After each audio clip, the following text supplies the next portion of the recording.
ছিলেন, কারণ স্ক্রিনে দেখা বন্দর আরসুদ বন্দর ইসরায়েলের সবচেয়ে বড় বাণিজ্যে আঘাত লেগেছে প্রবেশ করে। এই বন্দর থেমে গেলে ইসরায়েলের রক্ত সঞ্চালন থেমে যায়। এটা শুধু অর্থনৈতিক কাঠামো নয়, এটা খাদ্য, ওষুধ, নির্যোগ।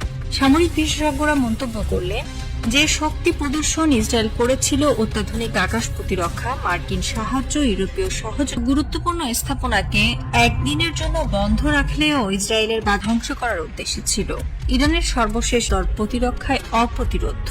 কিন্তু বাস্তবতা হলো, যে দেশ মধ্যপ্রাচ্যে লাগাতার সামরিক আধিপত্য দেখিয়েছে, আজ সেই দেশের নিজস্ব ইসরায়েলি সামরিক বাহিনীর উপর নির্ভরশীল নয়। এতে যুক্ত হয়েছে, মিশন স্থাপন করেছে, তবু আক্রমণ ঠেকানো যায়নি। কেন? কারণ রকেটের মতো এর অর্থনীতির শিরা কাটল।